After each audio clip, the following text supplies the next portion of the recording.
Hello, everyone. New chapter, same podcast. Let's get into it. Journey with Joan, the podcast that explores many paths of spirituality. Each week, we'll dive into the depths of spirituality, self-discovery, and personal journeys that help us connect our inner selves and the world around us. Welcome to Journey with Joan. Hello, everyone. I'm glad to be back. It's been a hot minute since I've been on live. I believe the last time I was live was June, mid-June. It's been a while. Anyways, new things, changes. I am on my own now. I'm no longer with Bold Brave. So bear with me as I figure out the engineering side since it's all me. So if you have any questions or you want to ask me anything, go right ahead. Be glad to help and be of service, of course. Anyways, I want to say thank you very much for being here, being with me, and come on to my new channel. Everywhere you can listen to your podcasts, you will see me. Anyways, all right, here we go. Let's get to it, shall we? So, while I was off doing mom duties, baseball, what I was getting told was, let's start from the beginning. Let's go right from the beginning, how Journey with Joan started, and we can, so you guys can have a feel as how everything is. This might be a short episode. I'm not quite sure. I also haven't figured out the actual date, like day of the week that I will be consistently streaming live on. But if you bear with me, I just wanted to get this going and get it started so we can get back into it. All right. So how Journey with Joan started was during COVID, decided to take a temporary job. And I was in this temporary job doing a mat leave for a friend. During this job, it was great. It was fun, you kind of got in the rhythm. It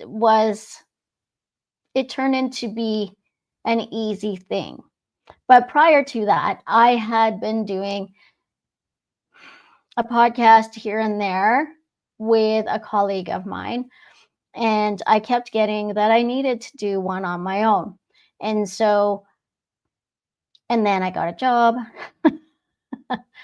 And so then it just kind of went by the wayside, right? And Spirit asks, and that's one of the things where, you can choose to do it, or, you can listen. But again, we all have our free will. And so I thought about it, and it always just seems so daunting to me. How am I going to start? How am I going to do this? It's quite a thing to get on here, go live. And I have to admit, like, just starting tonight, it took me a little bit to get going and actually pressed live because, it's kind of, it's been a bit, and I'm not used to having to deal with the back end myself.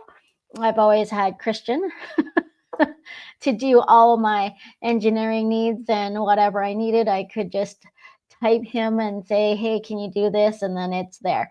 But so unfortunately, Bold Brave is no longer. And so I've just decided I'm going to do this on my own.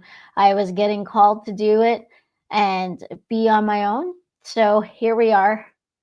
We're doing it. All right. So let's get back into the start. So how I started was, again, I was working. I was in this job.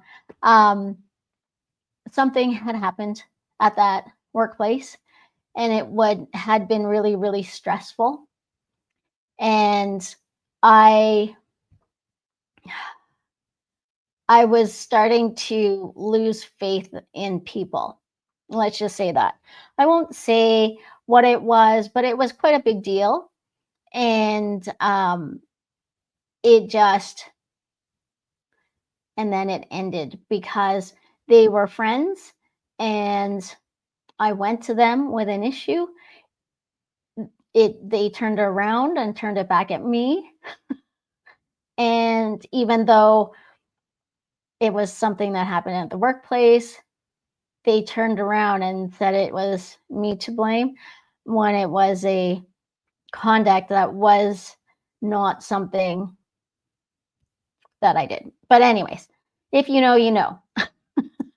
So I was sitting at my desk. I had a migraine headache, huge tension migraine headache, because obviously I didn't want to be there anymore. And I was trying to fill my obligations to be there. And I had said to the universe, you really want me to do a podcast? All right. Well, you know what? You're going to have to show me, prove, like, I need a sign. And within 5 minutes, I kid you not, my phone rang and I looked at it, and, it kind of it said it was coming from New York, New York. And I was like, that feels like a spam call. But at the same time, I kept getting, no, you need to actually answer this call. So I answered the call, and it was a radio host and said, hey, we got your name. We saw you on the internet and we really like you. We want to talk to some Reiki master teachers. And could we interview you live on air for 5 minutes? And I went, okay, interesting. And he's like, okay, well, can you do it like in 5 minutes? I'm like, no, I can't do it, obviously, right? I was at work. I said, but I could the next day because I had a doctor's appointment and I was going to get a vitamin IV bag done. And so I thought that would be perfect. I could get it done. I can do my IV multivitamins at the same time while I did my 5-minute interview live on air. So that was the start. And that was with PBN, the Podcast Business News Network. They promised me the moon and back, and they said, great, we loved you. You had a huge audience for your first time around, even for 5 minutes. You should consider coming over to us. So I did. And so I did. And then it just seemed to keep going, right? There was always some sort of agenda with them. Long story short, they did not fulfill their duties, obligations to me, and I ended up with the Bold Brave. And actually, the Bold Brave TV had said, "Hey, we saw you on the PBN network, and you're getting traction. We really like you. You know how to speak on air. Would you come over to us?" Well, it took me a year later to actually go because at this time I was not feeling very positive because of my experience with PBN, right? Even though it was a great start and I'm grateful for that. I'm grateful for friendship with Steve Harper, not the ex-Prime Minister of Canada, but the radio host, Steve Harper.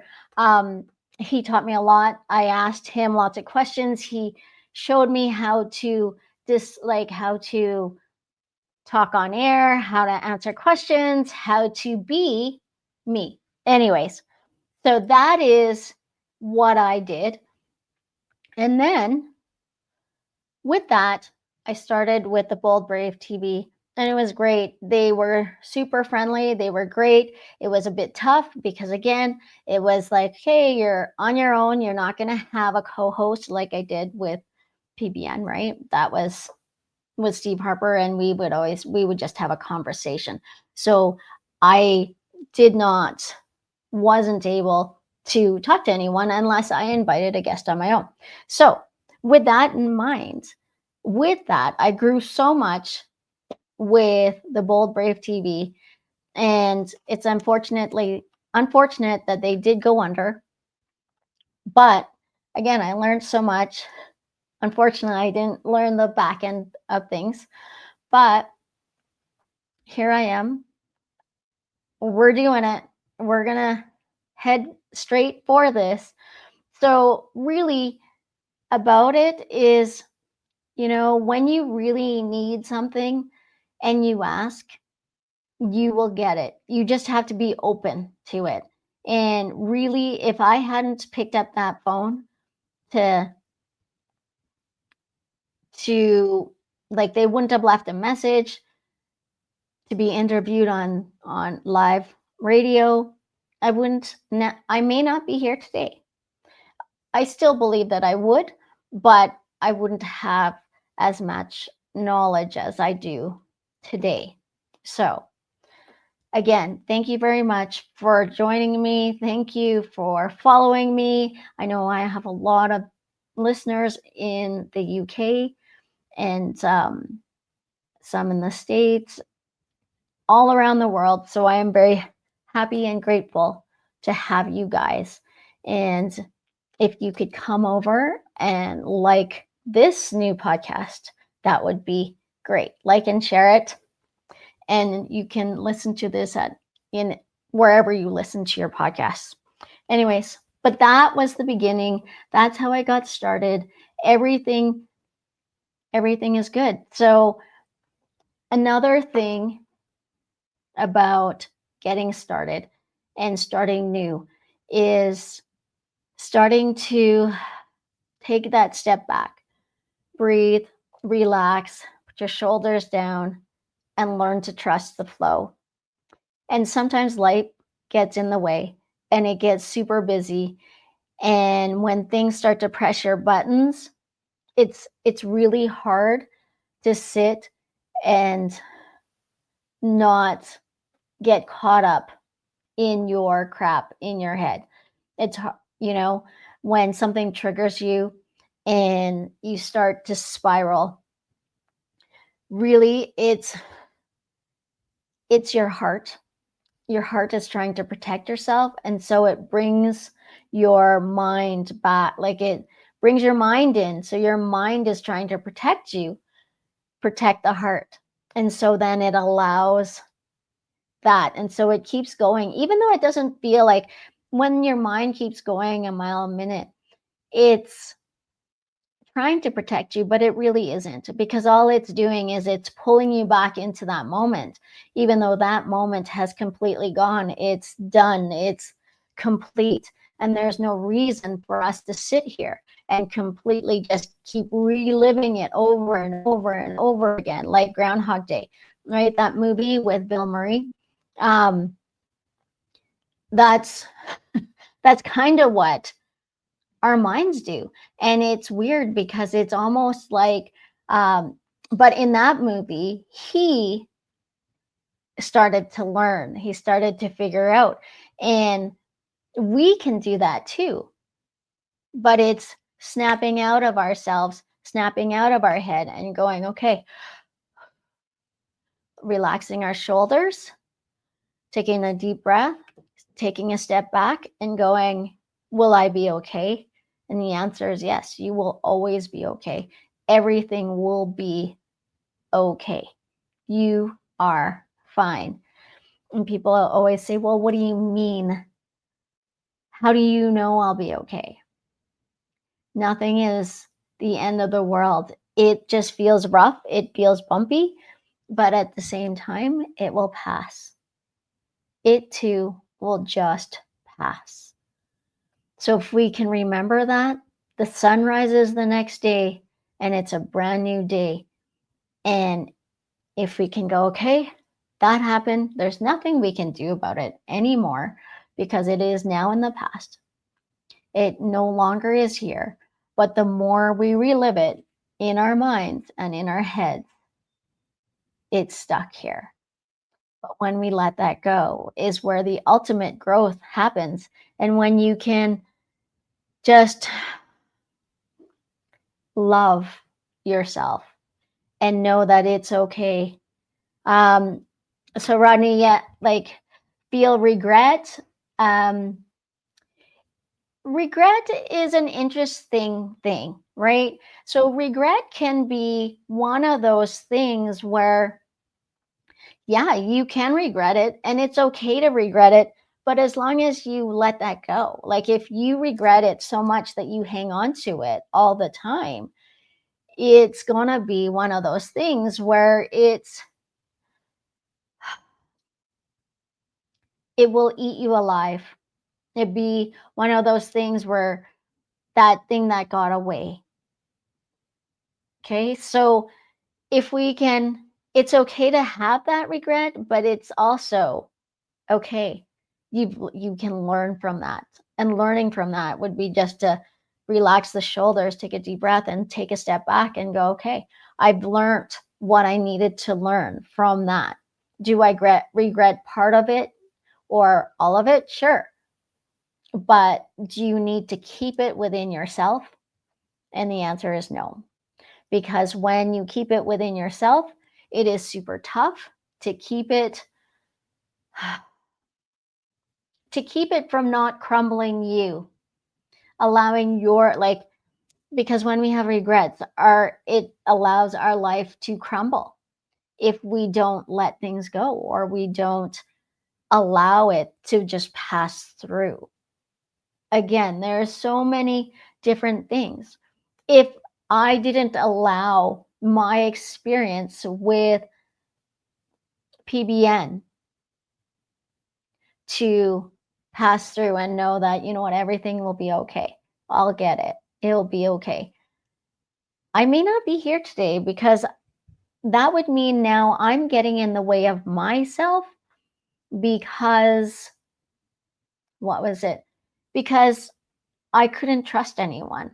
I wouldn't be able to trust anyone because what happened there was they promised everything like to the moon and back, and I was supposed to get 2 billboards on in Times Square, and my what's it called? My video part of it you saw at the in my intro. All right, let me see. Let's show what you say. All right, I let someone get me angry at their actions. I thought I had a handle on anger. Right.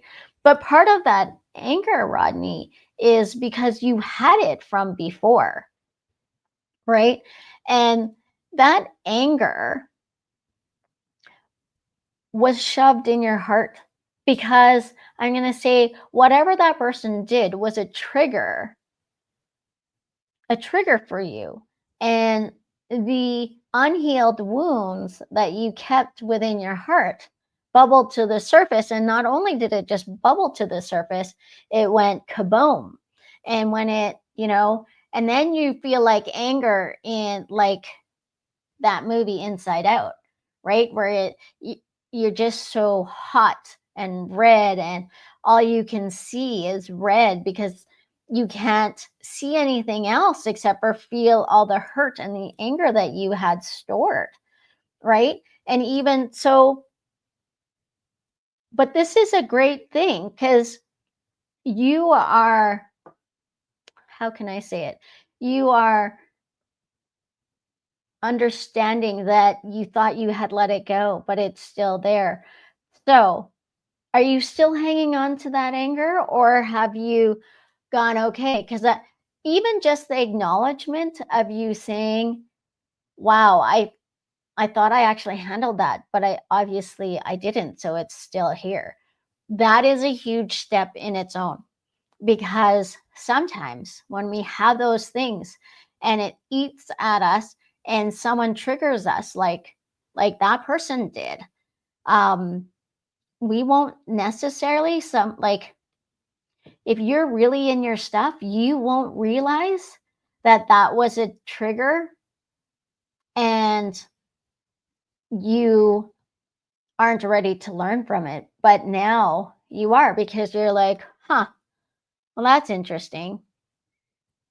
I thought I had let that go, but clearly I still have work to do. And when that happens, it's really taking a step back and breathe, relax the body, right? Not you. Like if I told you to relax, the first thing you would be is like, what? Why are you telling me to like you see, it brings up more anger, right? So really, when that happens, you want to take a deep breath, relax the body, relax the shoulders, bring them down, and excuse yourself. Just say, you know what, I need a moment, and either go to the washroom, go outside, take a actually going outside might be a great thing because then you can ground, you can situate yourself, and then you can bring yourself back in. And when we bring ourselves back in, then we're open to everything. We have removed some of the emotion. And I'm not saying to be emotionless, but it's really to be removed from that emotion so that we can have a clearer mind to make our next move or our next assessment. All right, let me see. Now, you said, is it the feeling aura I got from them? I'm not sure what you mean by that. Do you mean, is their energy that they have just made you angry? Because that's how I'm interpreting that question. So, is the feeling / aura I got from them? Okay, so, okay, let's see. And then, all right, so yes, it's the energy, like a poison dart was thrown. Okay, so what I'm going to say, Rodney, what you were feeling there is that they were throwing their energy at you, and you would be really sensitive with energy. So you could feel, and it may not be that they're actually, because I'm tapping in to see what that was. And I don't think they were actually throwing darts at you, but I feel like they were trying to get your, like, attached to your energy. So they liked your energy and they wanted a piece of it, if that's, do you know what I mean? And I feel like you are very guarded with your energy. You don't let just anyone in and through. And so with that person, with them trying to glob onto you or hang on to you, it's, you felt that ick, right? And that ick turned into anger because you like you like your space and you don't want anyone in your space. Rightfully so. No one needs to be in your space unless, they have permission to do so. So with that, it's a crazy thing where, when someone tries to glom onto your energy and you you have boundaries, but yet somehow you can tell their energy was really hovering or even smothering yours, that can really, because what they're trying to show me, that because they were so close, the energy felt like they were diminishing yours or trying to steal it. Like maybe it was like they were more like a dark empath or energy vampire, so that it does really feel not so good, right? And in that moment, again, it's, you can go to the washroom, you can excuse yourself. And this way, especially with energy, it's best to go, you know what, I need a moment. Say you need to go to the washroom, and then actually just go outside and you can ground yourself, get some fresh air, breathe, and then cut away from them and bless them. And you bless them with whatever they feel they need from you. And once you bless them with that, you'll see it will go, they'll just let go. And then you can breathe, right? But just because someone tries to attach to you doesn't necessarily, like, I feel like you've been overpowered before and people have taken advantage. And so that's why it really gets your goat. It really is very angering to you because it's like no one's listened to you before. So again, it's really going, taking a deep breath, relaxing the body, and you can say no, right? You can say no in your mind's eye and say, like, no, you can't attach to me. And if they're super, like, just because some people are relentless, you have to, you need to take a step back and then you go reset and reset. The best reset is to go outside. Okay. Yeah, exactly. Right. So it is, those are tough energy vampires. And so, Rodney, the biggest thing I'm going to say for you is because you tend to keep your energy really close. And because most people think that if they have their energy super close, that is what it will protect them more. But unfortunately, it's the opposite, right? So invite the divine from above, bring it down into the crown and then all the way through. We anchor into the earth, right to the core. We bring up that energy, right? And it mixes with the energy from above, like from divine, with so below, which is the earth, Mother Earth, and we expand it and we expand our aura, so our energy, and not just to like here, right? Not just like here. I want you to expand it past our galaxy. Okay. So if you expand it past our galaxy, I can't like see, I, let's say, because you're seeing me on screen, you can't see my hands now, right? Because my energy is so big that now I can't attach to you. It's like a big ball you're trying to carry, right? You just kind of, you can kind of touch it, but you can't actually get your claws into it, your fingers into it, because it's just too big.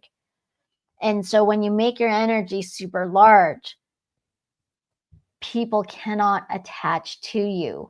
So whenever you go anywhere, that's what I would say. Make sure you expand your energy loud, proud, and past the galaxy, and you watch that energy vampire ish will start to fade because they can't glom onto you, because it's nearly impossible for them to do that, right? Because I assure you, they won't know how to expand their energy bigger than yours.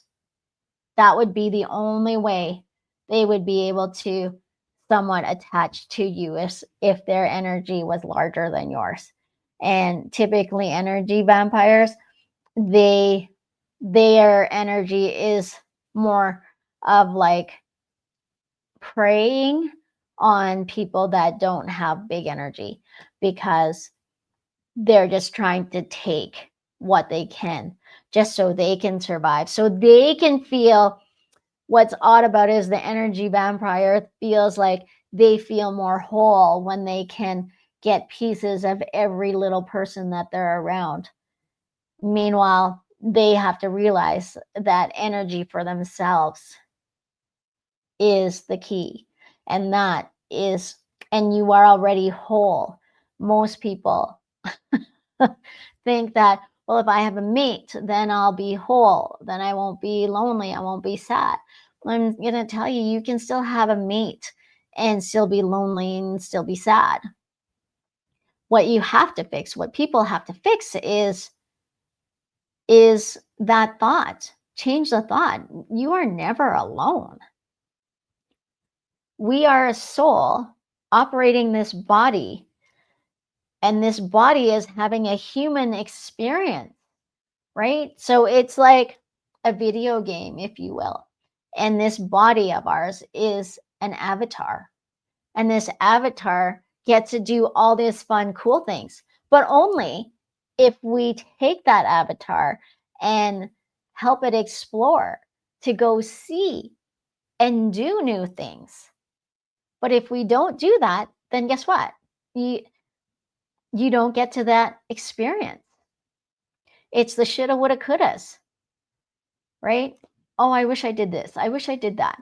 There's all these weird different regrets, but just get up and go, right?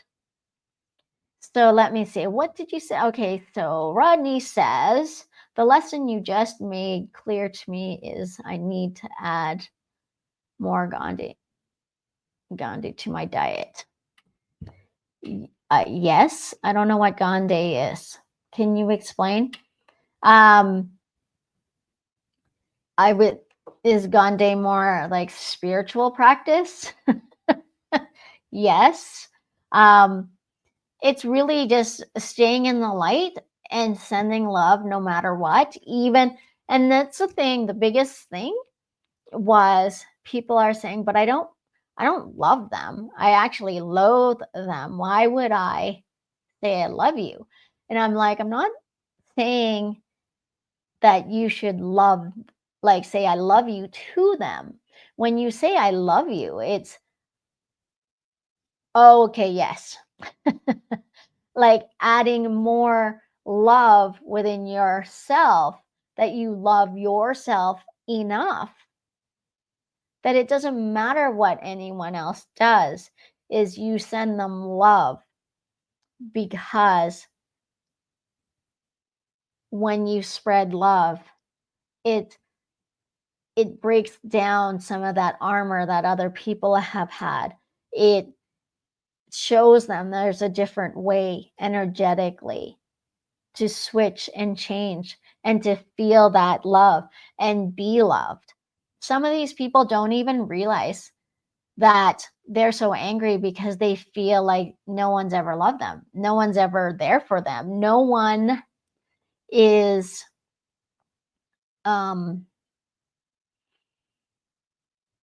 there for them. That's really like, that's what some people feel. But what they don't understand is their soul is there for them. By sending love and emitting more love into this world, you start to slowly awaken. And yes, the man Gandhi, that's what he did. He'd be like, okay, just keep going, right? And it spreads. And before you know it, change is starting to happen, because it only takes one person to start spreading the love, the joy, right? And part of this, doing this podcast as well, is that is what I'm told that I need to keep perpetuating out and telling people, spread love. And it's not the lustful love, it's the love thy neighbor, love every human, even with their faults. Now, yes, if someone does something bad to you, you send love their way, but it doesn't mean that you keep taking it and that you allow them to keep doing it, right? Again, that's part of boundaries and everything like that. But really, when we start spreading the joy, the love, we can understand more who we are, right? When I'm getting told to share this, even so,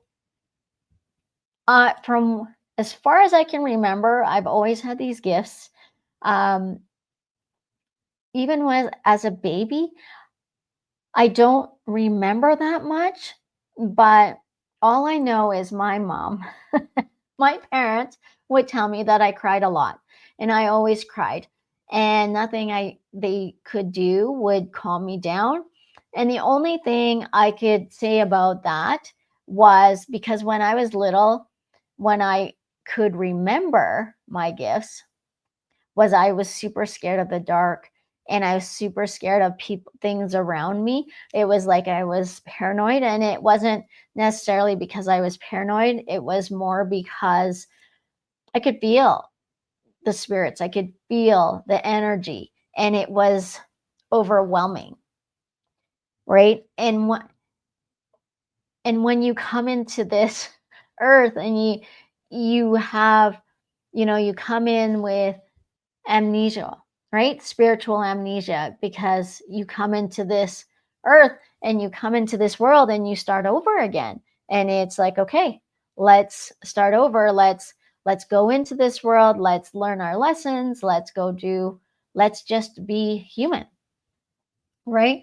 And so I'm not quite sure why they want me to share this, but I do remember for the first, I'm going to say 4 years, 3 years of my life, I was like, really, I did not ever want my parents to leave my side. So the only thing that I could explain that, have a sense to why that would be, is because of spirits. Because spirits have always been part of my life. I'm scared of the dark. I like just recently, I was walking outside by myself. I live in the country and it's super dark, super black out, unless it's a full moon. When it's a full moon, it's super bright out and it's fine. But as I am getting used to feeling the energy in the dark, again, it can make your anxiety go through the roof, or you can just take a deep breath and go, okay, what is it that I am deadly scared of? Like, scared of. And to me, my thing is, what's going to touch me? What um is something going to jump out at me?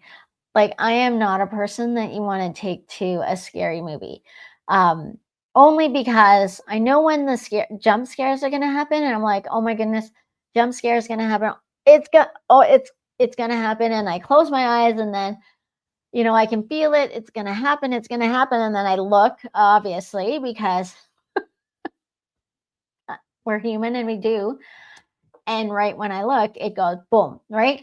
So it's one of those things where if you allow your fears to hold you down, you would never go anywhere, right? And part of these fears, I'm going to say too, is getting out, sharing my gifts. It's, I've been doing this professionally for 20 20 some years, but I've always had these gifts. I've never told anyone.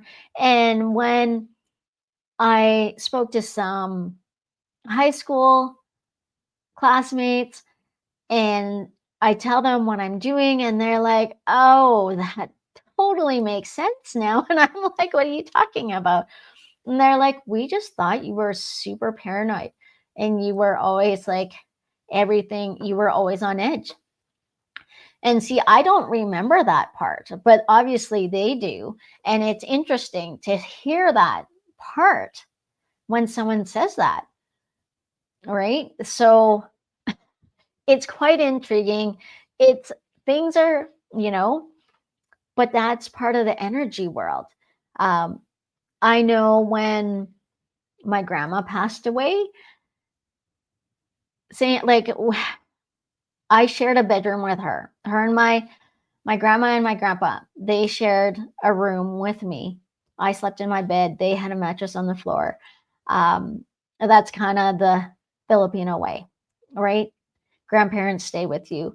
And we shared a room. I walked in. They had gone to bed early because I guess we went to my mom and dad's friend's house and we didn't get home until later. And when I walked into my room, I noticed my grandma was seizing. She was having a seizure. She was, you know, and right then and there, I got she's not coming home. She won't be back. She's actually going home, right?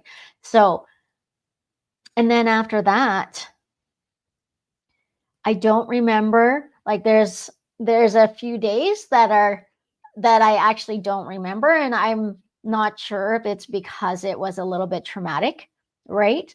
Because I open the door, I see her, she's convulsing, and I don't recall the ambulance coming, which I know they came, and I don't recall much after that until we were flying her body home back to the Philippines, and me and us being on the airplane, and her casket, I witnessed her casket getting loaded onto the airplane.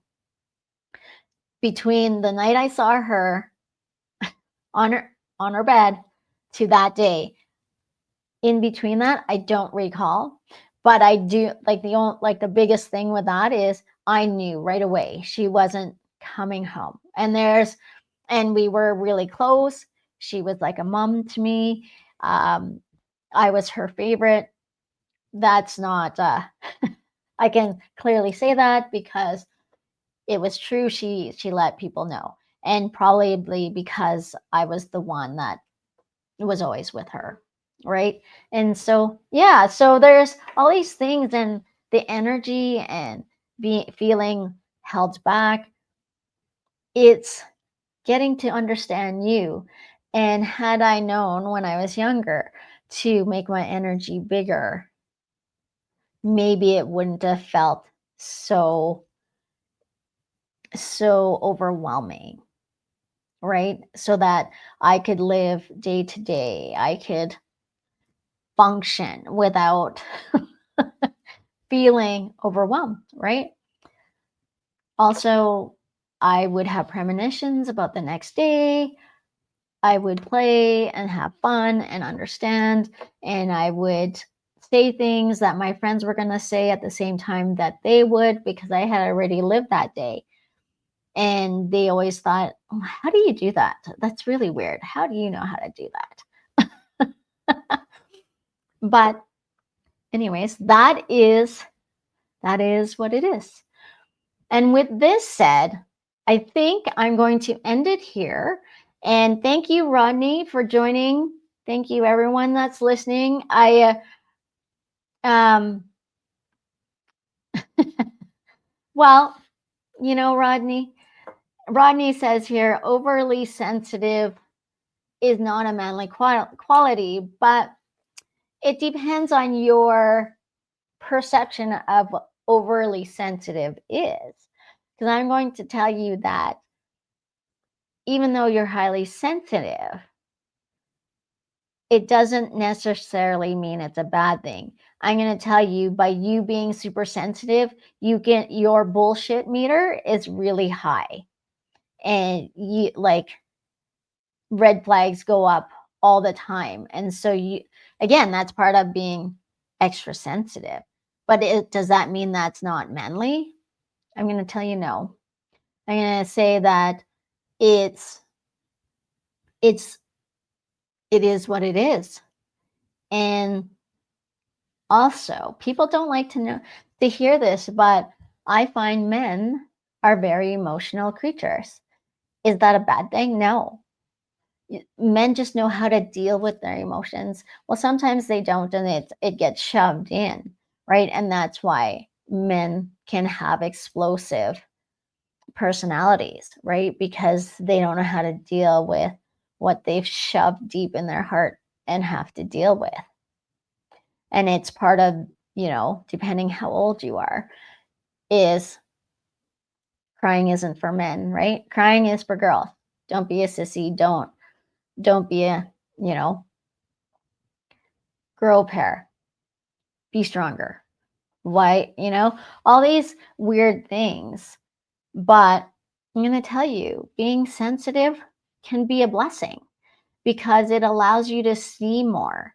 But here's the kicker: you can be sensitive. It's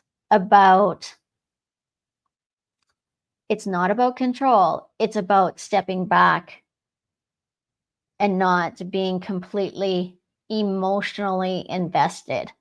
How's that? So if we can take a step back and leave the emotion and review it, not saying you can't have emotions about things, but if you feel like there's a trigger, if you step back, take a deep breath and you go, okay, what's that emotion? Okay, do I need to bring this at the moment? Not necessarily. Let's take a step back and let's have a look see. Do I need to bring my fight or flight into this? And if the answer is no, then, being sensitive isn't bad. It's a good quality. It's it's not terrible, and I'm not saying that you need to cry and show everything. That's not what that means. Sensitive is fine. That means you're just picking up everything around you, right? It's if you're a Gen X or even millennium, we were taught, don't show your emotions. Don't be so sensitive. Don't, right? But that was a way for everyone to disconnect and say, I don't want to deal with this. I don't want to have to help you understand your emotions. Does that make sense? And so that's why the don't be so sensitive comments come out. Anyways, Rodney, thank you, everyone. Thank you for joining me tonight. Happy to be back. Love to you all. Thank you. Thank you. Until next time, embrace what fuels the soul.